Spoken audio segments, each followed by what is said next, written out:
Good day and welcome to my channel. I'm Sugar with Sugar in the Attic Homestead. Today I'm going to talk about the winter storm that's coming. It's time to prepare for the winter storm. It's a little past time, but you still have some time to get out and get some things that you might need. As the thumbnail says, are you ready?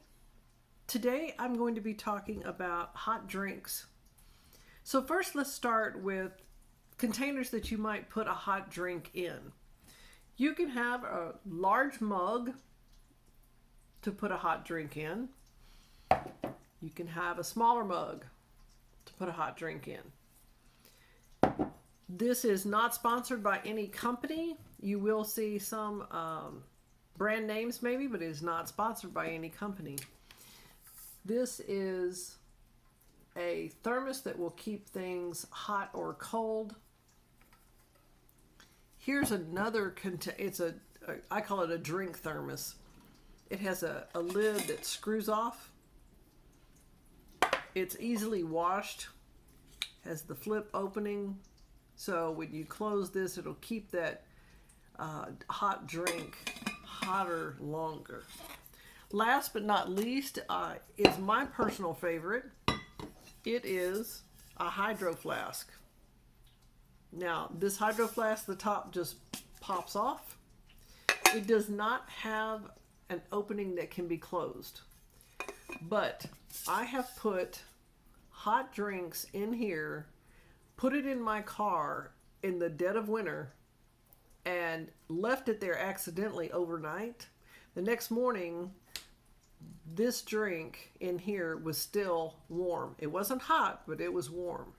And it was below zero temperatures. Also, during the large freeze-ageddon or wherever it was a few years back, I had this. Everyone in our family had one. I had this and I kept hot water, hot tea. I rotated. I had hot soup. It stayed warm. It was very hot and you couldn't even drink it because we boiled the water when we had the power and then put things in there. And it stayed warm. This was excellent. It saved us in some occasion.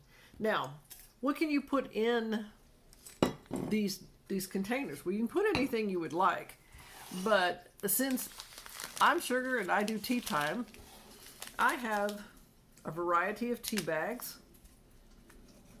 that you can open up, just put in these containers, and your tea will stay hot or warm for a long time. Now, if you have an open mug like this, it will cool down really quick. You may put one of the ceramic lids on top to keep the heat in and also to steep your tea. So if I have tea, let's say I want to add something to it. I can have raw honey. I can put that in there. I can put a sugar substitute. I can also have regular sugar. I can have just about anything I want to put in there. But let's say it goes on for a long period of time and I get sick and tired of tea. I don't want to drink tea. I don't want any more soup. I want something nice and sweet. Now, if you drink coffee, you can have coffee also. Some people put honey in their coffee. Some people put chocolate in their coffee. But if you have canned milk on the shelf and you have chocolate, you can make hot chocolate. You don't have to have a hot chocolate mix.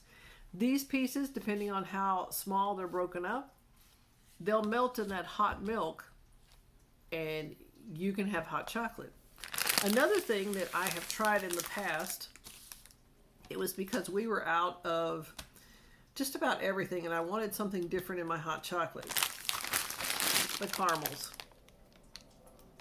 You take one of the caramels, open it up, put it in the bottom of a cup or a mug, pour that hot milk over it with a little bit of chocolate mix, if you have hot chocolate mix, or just a tiny piece of chocolate.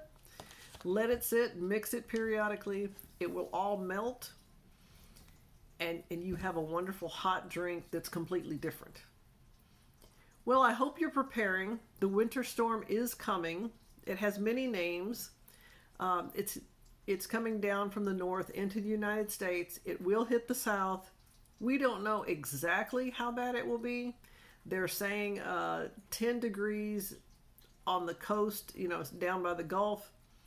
But we don't know. It could be a whole lot worse, depending on where you are in the United States.